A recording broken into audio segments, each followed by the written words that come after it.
Hello, friends. Welcome to another episode of It's Not All Rainbows. I'm your host, Lindsay Goodman. I'm a certified trauma recovery coach, and I'm also a survivor of abuse in a great relationship. I'm here to help you figure out what's really going on in your relationship to help get you out and on the road to recovery. Today, I'm going to talk to you about how abusive people can use finances to control you. Last week, I talked about how they can use your helplessness to control you, what that might look like, why they do it, and so on. So I'm going to continue on that little theme of different little ways that they can destroy your life.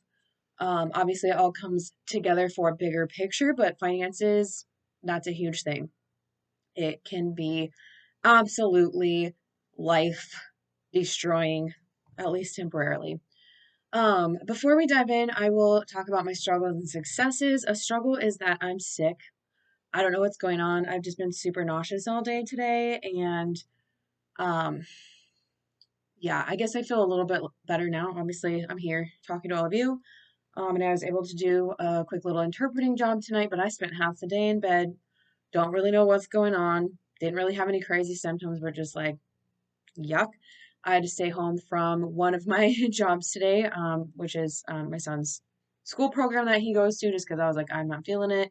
Luckily, he was able to go and have a great day and not even really know that I'm feeling yucky. Because a lot of times, when you're a single parent, if your kid is with you when you're sick and you're like having one of those days where you can't really get out of bed, it can be a hard day for them. So he had a great day, um, which is going to be one of my successes. One of my successes was that he had a great day despite me being sick, and also that I was able to stay home today and didn't really have too much of like a crazy consequence for that. Sometimes it can really throw off your entire day. I didn't have to cancel any of my jobs, really. Like I said, I didn't go to school today, but I had another job lined up. I didn't have to cancel that. It worked out that I didn't have to go, so it was overall a good day despite being sick. Okay, let's go ahead and dive in. Financial abuse is a massive thing that people don't talk about enough. And I think that people don't necessarily realize that this is something that happens and that this is a form of abuse. A lot of types of financial abuse have been kind of normalized.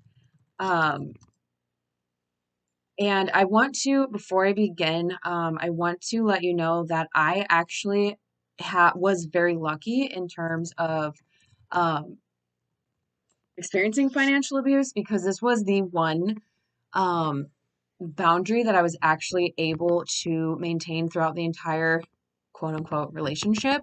Um, and so very early on, I did experience some financial abuse.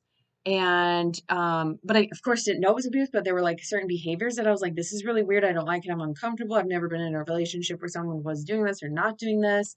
And so very early on, I put down a boundary that said, no matter what, we are going to split everything 50-50. And I know that that can sound really harsh, but you've probably had someone do that to you. A lot of abusers will do that, which is kind of weird that I'm like admitting that I did this thing that a lot of abusive people do. And my abuser did it too. Like once it was established, could be a $3 coffee and they were charging me $1.50 on Venmo. Um, but that was the way that I protected myself from financial abuse because, like I said, I very early on figured out that something was off about them financially. And I will give an example of that, but I just wanted to let you know before you listen to this, that I'm not coming here with a horrible story about the financial abuse I experienced because out of all of the types of abuse I experienced, again, this was the one that I had a solid boundary on, which is really unfortunate because there are parts of me that are like, I would rather have lost money than some of the things that I experienced with like my dog or my child or some other things, like if we could go back and like, okay, you're getting abused, period. Which ones would you like to experience? They're all bad. They're all horrible. And so I'm kind of joking about it, but yeah, I just wanted to let you know about that. So you're not like, you didn't experience this. Like, I don't know. So, but let's talk about okay, first I'll talk about how I knew that something was off. It was just, I mean, it's really simple. In the beginning, we met. I was a single mom. I went back to work. I started earning an income for the first time because I had been married and staying home with my child. And so I started to work. They were not working, but they had money saved and they told me how much money they had saved, and I had no money saved. I was starting off with nothing. And so when I left my marriage, I didn't take anything. I didn't take any money. I didn't take anything whatsoever because I was like, that's not right. I don't want to do that. So I started from scratch, started getting paychecks, the whole thing. And so then we moved in very quickly together, which I didn't really understand at the time, but now I do. That is definitely a huge important tactic for abusive people. They want to check off all the milestones really fast. And we moved and I started supplying some things for the house. And very quickly, I was like, where's all my money? I don't have any money. I'm not able to save anything. What's going on here? Of course, I was paying rent, whereas before that was a shared expense with my ex husband and all that stuff. But I was like, alarm, alarm. Why am I the one who's like furnishing stuff and like you haven't bought one thing? And of course, sometimes you have a partner who's just like, I'm going to just buy stuff. This is what I want to do with my money. And someone who's really careful with their money. This was not what was happening. Like they would spend money on other things. Like it was very clear to me that I was like, you're not contributing at all. These are the things we need. It wasn't like I was just like, well, we have this, but I'm just going to go buy a different one. I was just like, what is going on here? And I kind of got the sense that they were very happy to sit back and let me spend my money, which again, I had nothing saved and was working very hard and taking time away from my son to do that. And they didn't care at all. They just wanted to protect their savings that they had, didn't want to touch my money, didn't want to touch their money and just wanted me to sit back and spend my money. And they were hoping, I guarantee it, they were hoping that that would be the way that we would just ride through that relationship, that I would work, that I would buy things that they didn't have to spend their money. And so very early, I was like, I just worked a lot and I don't have anything to show for it. So I'm going to need you to pay for half of everything. If we're groceries, rent, everything is going to be 50-50 because I'm not doing this. And they were like, okay. Now, throughout the relationship, every couple of months, because this person never really had a job, they would have like little hobby jobs a couple hours a week. They would say, hey, I don't know if I'm going to have a job next month. I don't know if I'm going to have an income. Is it okay if I stay home and I take care of the kiddo and you just start working more and you pay for everything? And every single time, again, this might sound cruel, I was like, if you can't afford to pay for your half, then you need to move out. Because I knew that that person was taking advantage of me. Because again, very early on, it was clear this person did not care about my finances, didn't care that they were making me work harder and spend more time away from my son just so that they didn't have to buy stuff, which is like horrible. So that's what I experienced. There was a lot of like dodging that bullet over and over again. But again, the one boundary that I did set and maintain the entire time. Okay, so let's talk about what this might look like. Obviously, um, if you have a joint bank account with this person, they are monitoring the bank account. They are, tracking what you spend money on, asking you all the time, what'd you get at Target? It's like $19. What'd you get at Target? What did you get? Show me what you got. Why'd you get that? Really controlling and nitpicking everything you get, even if it's something that was needed, or you go and get groceries. They're like, why'd you spend so much? Why'd you go to that store? You could have gone to the other store, blah, blah, blah. And a lot of people will justify this behavior because a lot of times in society, we think it's a man who's working and a woman who's staying home. And so they're like, well, it's his hard earned money, blah, blah, blah. And I just talked to you about guarding my hard earned money. But if your wife is staying home taking care of the kids, no, she should not go and just spend all your hard earned money. There needs to be like a respectful conversation about what the expectations are and agreements. And if it's a big purchase, you talk about it and all that stuff. But you should not be nitpicking someone who's literally running the entire show for you so that you can have a career, right? And that's something that, again, has been so normalized in society. And people just think that that's okay for someone to treat you that way. And it doesn't have to be a man versus a woman. There's queer couples that this happens. There's a woman who's working and a man who's not, all kinds of stuff like that. If your partner gives you an allowance and you're only allowed to spend money on like things that you need, and like they're very strict about the allowance, or it's like very tiny. And again, it depends, right? Because if you don't have a lot of money and bills aren't getting paid and things, needs aren't being met because you expect to get X amount of money every month, so you can just like whatever, maybe you're not gonna get that right now. But if it's just like, oh, I'm making, $10,000 a month and you get $50 a week or something, and it's just like you feel like it's cruel and you feel like they're doing it to control you and stuff like that, that's definitely a red flag. If your partner affects your ability to have a job, if they tell you you can't get a job, if they get you fired from your job, if they're, you have a great career, but they're constantly calling you saying something come up so that you start missing work and then they have to let you go or you get punished at work, anything like that that's going to affect your income. Again, not letting you have a job, not letting you even look for a job. things like that. Definitely financial abuse. Um, your partner takes your money. If you are working and you have your own income, and each time you get paid, your partner expects you to give them that money so that they can control it, or it's in a joint account and they don't let you spend your own money, or they're taking money from you in any way, shape, or form without your express consent that yes, you can have some of this money, or I'm paying you back for something or whatnot. They should not be touching your money in that way. You are not working so that that person can have your money. And when it comes to financial abuse, I am talking about a partner, but this could happen with parents as well. Like if you are a young adult and you live with your parents and they're controlling your finances, it's different if, of course, the agreement is okay, I'm over 18, I want to stay in this house, I want to save money, I'm going to pay rent, I'm working hard, so I'm going to give what's the okay, this is what you want, that works for me, I can afford that, that's only this percent of my income, sure.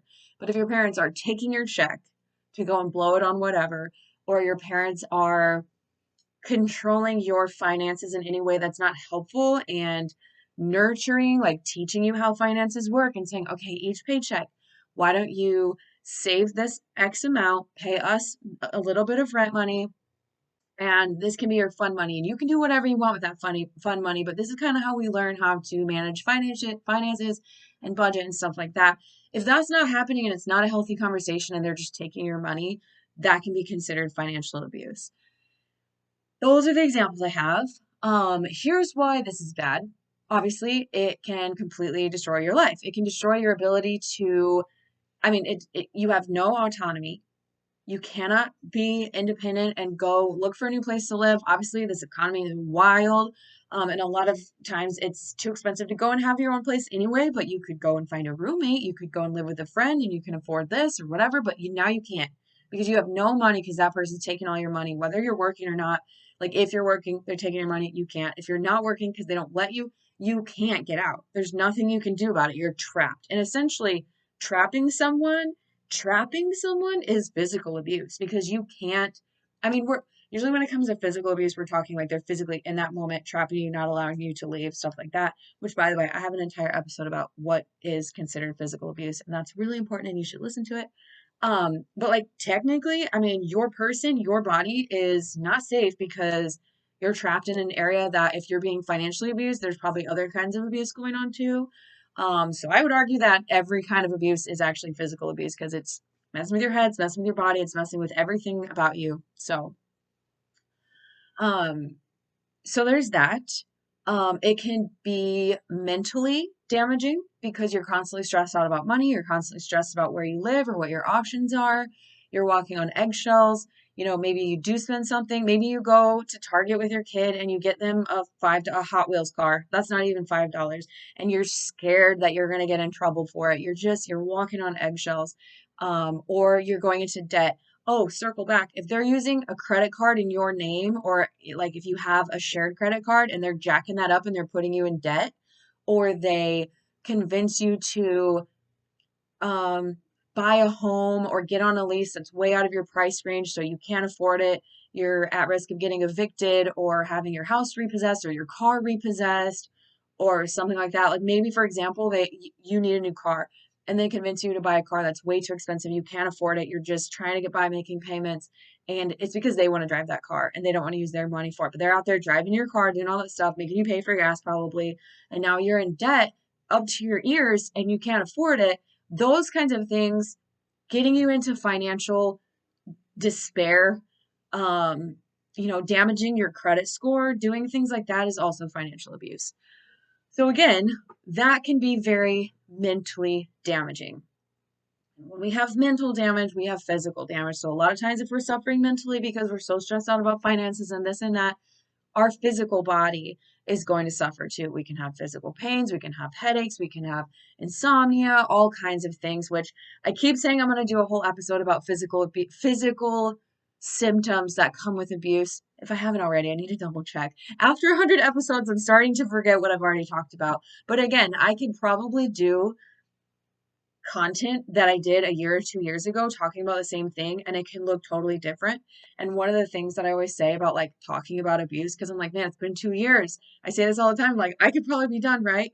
Is that you never know who's going to listen, and it gets to them. And they're like, this is what I needed to hear. That just hit me so hard. This is so helpful. I needed this. And that's one of the reasons why I keep going, because maybe someone's told you 500 times that this is financial abuse, but something I said in this episode really actually got through to you, and you're like, oh man, I'm experiencing that. This is actually it. Because just it was the moment, it was the way I phrased it, it was whatever you needed at the right time, right?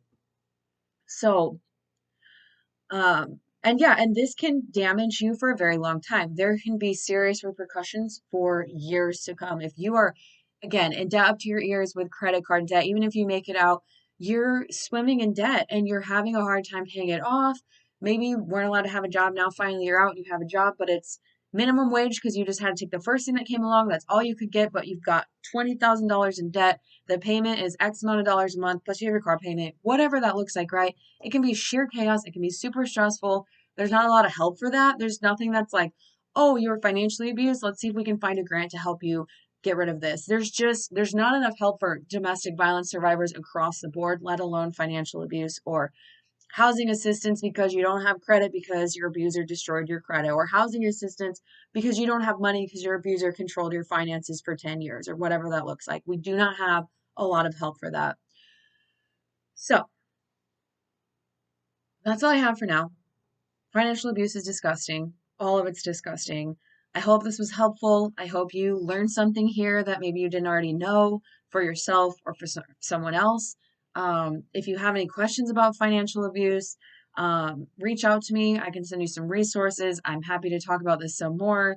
Um, we need to keep talking about stuff like this. We just, as a society, do not understand what abuse looks like. And again, so much of this kind of behavior is normalized because if you're married, it's their right. People think it's their right. The same comes with sex. If you're married, it's that person's right to have sex with you, whether you want to or not. If you're married, it's their right to your money, whether you want to or not. That is just 100% not true. Please do not. I'm going to say don't let someone say that to you. I don't like the word let ever because obviously we don't let people talk to us that way. But if someone says that to you, just know that they are 100% incorrect and you are not, nobody is entitled to your body or your money or anything like that without your consent. And unfortunately, this is what happens with abusive people. Okay, I'm gonna go. I'm gonna go get some rest. Like I said, I'm sick. I'm hoping to feel better tomorrow. I'm hoping that I'm gonna have a really good weekend and I don't just get worse. But thanks for hanging out with me. I really appreciate you taking your time out of your day to listen to me, of all people, and learn from me. And I hope that it was helpful. Okay.